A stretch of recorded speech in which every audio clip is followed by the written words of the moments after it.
Jesus says, I wait for you with tears in my eyes. Seek me until you find me. January 28th, 2017.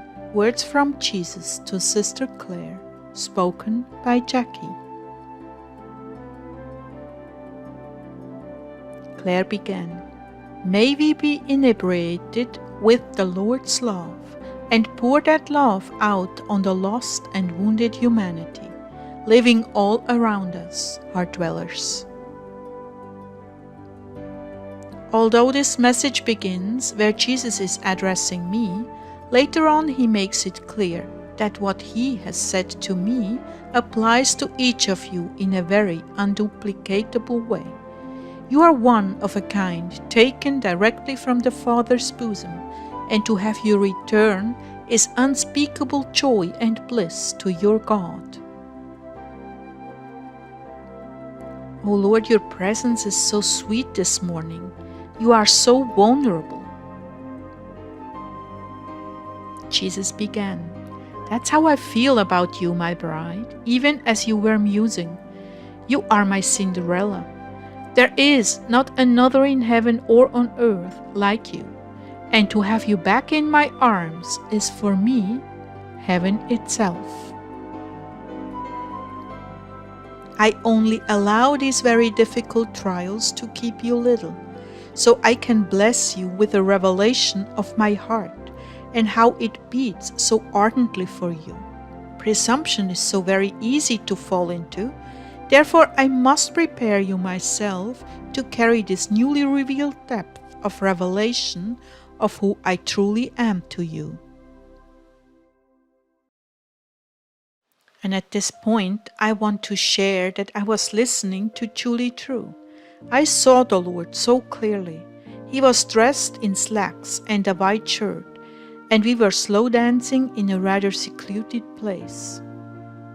He and I were the only ones existing in those moments, and as I looked up into his face, tears were streaming down his cheeks, because he was so happy to have my full attention, despite the many attempts the enemy made to draw me away from prayer time today.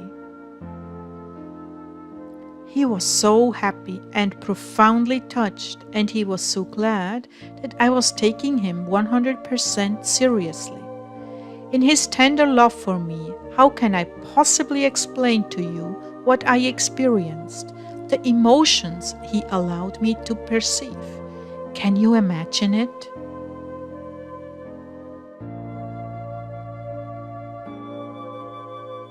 You are 17 and have a huge crush on a girl who is constantly busy with so many things that she only notices that the two of you have so much in common.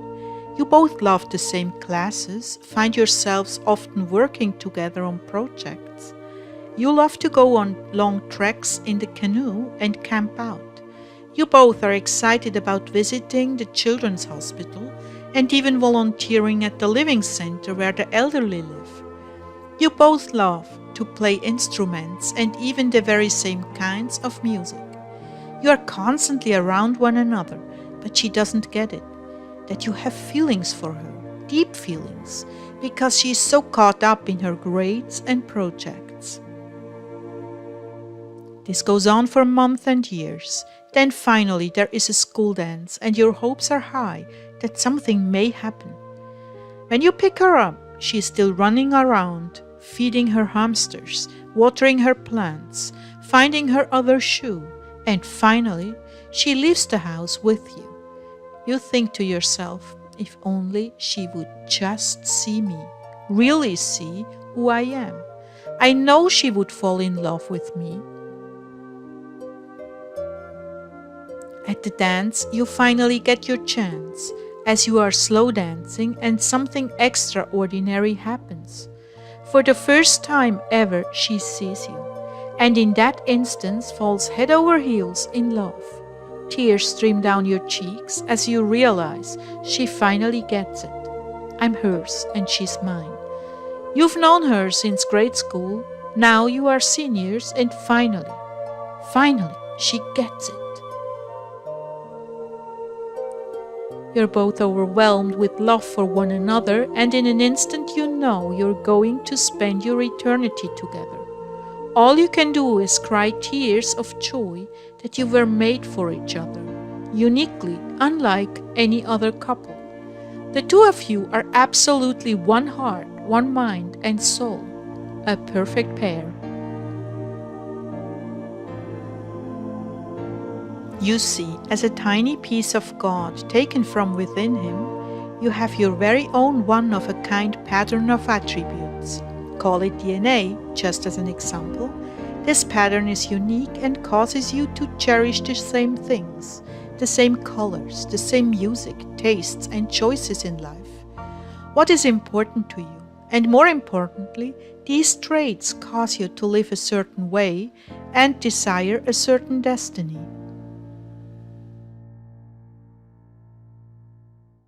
To put it in more childlike terms, as in Cinderella, the glass slipper finally fits the right foot and destiny has found its perfect match. What a fairy tale! God falls in love with a mere human.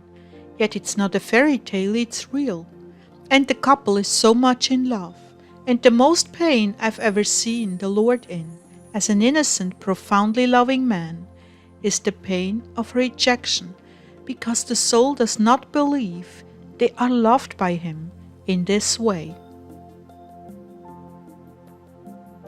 I remember one experience in heaven where He took me across a lake in a canoe to a tiny island on the edge of acres of lily pads.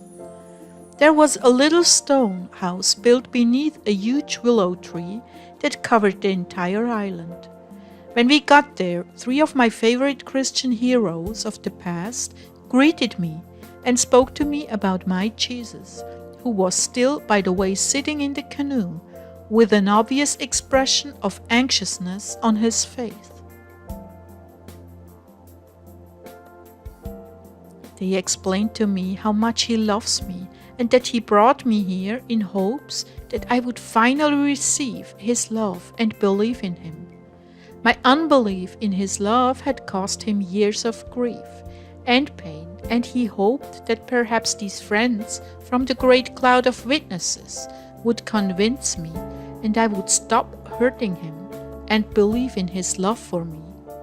When they told me of this love, I glanced over at Him and said, "Is this true?"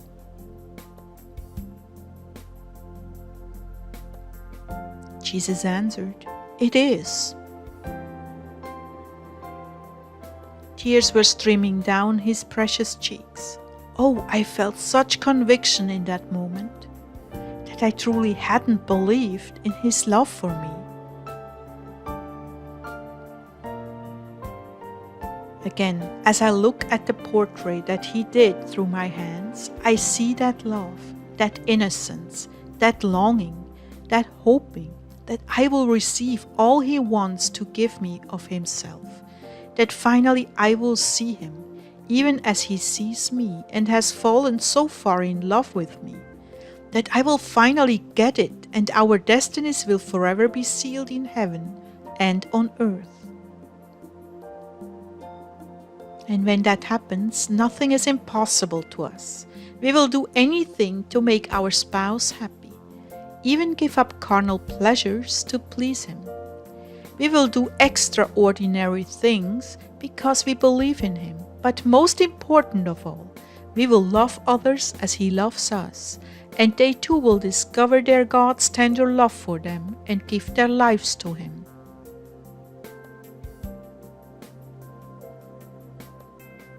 You have done a most excellent job of explaining, but I would like to take it a bit further and compare our relationship to your relationship with your cats and dog. You have heard the expression, be the person your dog thinks you are, but I say you are the person your dog thinks you are. Understand that the things that bring you so far down are very small in the scheme of things. You make mistakes. You couldn't wait to go out, so you went on the carpet.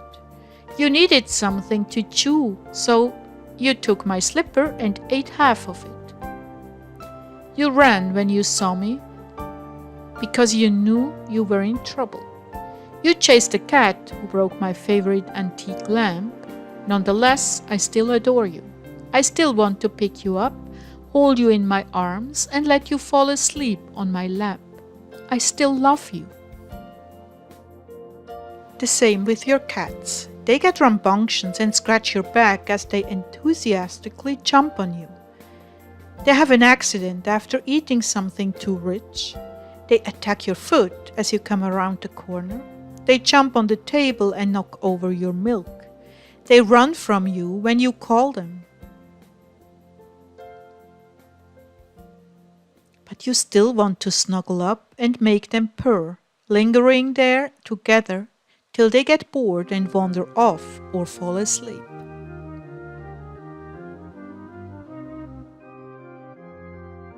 You see, my brides, I never tire of you. I never grow bored. I'm always delighted to be in your presence, soaking up your love, your praise, and affection.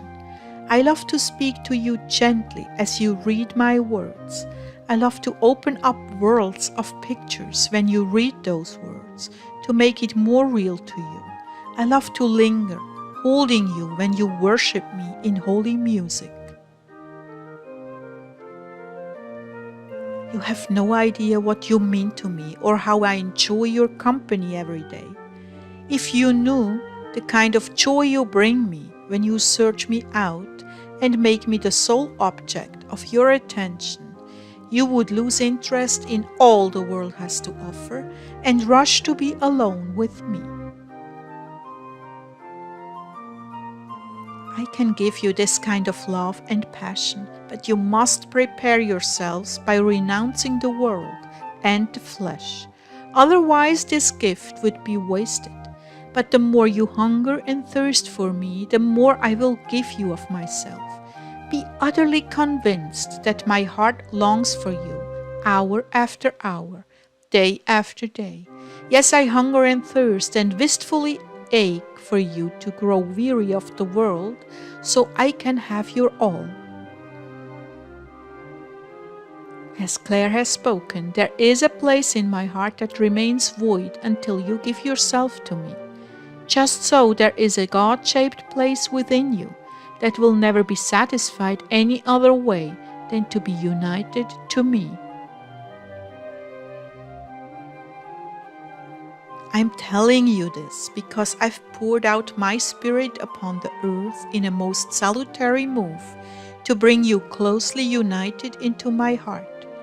I have put a hunger and thirst in my people because I long to be united with them and complete the works my Father has sent me into the world to do. Souls are languishing, my people. Souls are dying in sin and going the way of perdition. You have it in your power to reveal me to them, but first you must fall head over heels in love with me, or you will give them the wrong message. No longer can legalisms be used to coerce people into salvation. It must happen through my love. They must be drawn by my kindness, forgiveness, provision that reveals that I'm with them. I do care and I do have a wonderful destiny for them.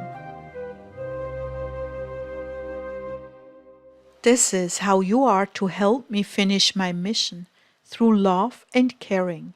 For this to happen, I must impart the fullness of my love to overflowing within your being. Rivers of love and living waters must gush from within you. I am the source of all rivers. You are my watercourses that bring life to the entire world. You must be connected with me in that intimate way. This is what opens the floodgates and fills you with life.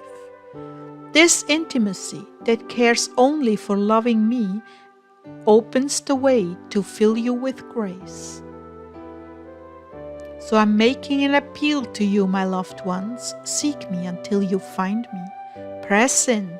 I'm waiting for you. Truly, I wait day and night for you to put down all that interests you and focus entirely on my presence and commune with me. enthralled with me as I am with you. Let us rest in one another's loving presence and be saturated in our love. Then, as you touch others, they too will long for these living waters of love with such a passion that they will pursue me until they have found me.